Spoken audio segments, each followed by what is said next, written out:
En fait, le troisième, pourquoi il a mis autant de temps, c'est que j'aborde un sujet qui est pour moi très difficile à aborder, c'est celui des maltraitances psychologiques entre les parents et les enfants qui arrivent dans certaines familles. Et en fait, je n'arrivais pas à trouver comment l'aborder. Au début, j'avais construit un personnage justement qui souffre de ces maltraitances psychologiques.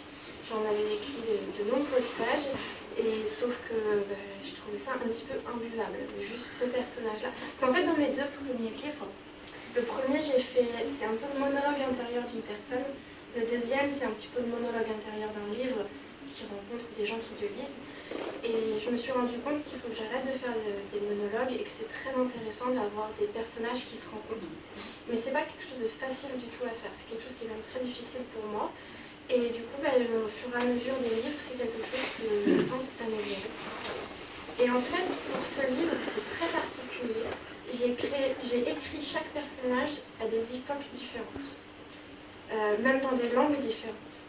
Donc il y a un des personnages, donc celle qui souffre de maltraitance psychologique, je l'ai écrit en français, sous forme d'un journal intime. Ensuite, il y a un personnage, un inventeur un petit peu bariolé qui fabrique plein de machines pour redonner le sourire aux gens. Je l'ai écrit en anglais. Et ensuite, donc ça joue aussi par rapport au fait que quand j'ai terminé mes études, je suis partie vivre à l'étranger. Donc dans mon quotidien, je parlais en anglais, je pensais en anglais, je lisais en anglais. Et c'est très dur le soir d'écrire en français en fait. Et je me suis mise à écrire en anglais et ça m'a aidé à construire un personnage profondément différent, un peu de type anglo-saxon aussi, très certainement. Et après, je suis rentrée en France et j'ai été confrontée au problème de choisir. J'écris en français ou j'écris en anglais. Je ne peux pas faire un livre mix, c'est pas possible. Et du coup, j'ai eu une pause d'un an dans l'écriture, pardon. J'arrivais plus à écrire parce que j'arrivais pas à décider. Je commençais à traduire en français, je commençais à traduire en anglais. Et en fait, l'an dernier, au mois de janvier, je me suis fait opérer des yeux. Donc je porte plus de lunettes. Donc le scénar est résolu. Maintenant j'ai 10 sur 10, même 16 sur 10. Et sauf qu'après l'opération, je ne voyais plus rien, ce qui est tout à fait normal. Sauf que à la même période, je suis tombée sur un concours, donc un concours d'autopublication, ce qui est très rare, parce que généralement quand on fait un concours d'écriture, le texte, on ne peut rien en faire. C'est pour le concours d'écriture, soit on gagne, soit on perd, mais normalement les droits, ils sont plus ou moins, voilà. On l'utilise, il faut que ce soit un texte inédit, et voilà. Donc j'ai participé à des concours d'écriture, mais c'était toujours ce problème-là, c'est ouais, mais je ne peux pas réutiliser, moi c'est un texte que j'ai envie de montrer, j'ai envie d'en faire plus. Et cette fois-ci, en fait, le concours consistait à écrire et à autopublier le livre. Donc c'était le jugement du jury était aussi fait sur l'objet livre, voilà, c'était toute la démarche, donc ça m'a beaucoup plu. C'était qui le jury? C'était les éditions Prisma. Prisma, oui. Et ils étaient en partenariat avec le magazine Femme Actuelle. Oui, et c'est toute la production. C'est ça. Et en fait, il y avait 2 mois. Il me semble qu'il restait 2 mois et demi avant la date finale. Ça commençait, on pouvait soumettre les livres 1 semaine après mon opération jusqu'à 2 mois après.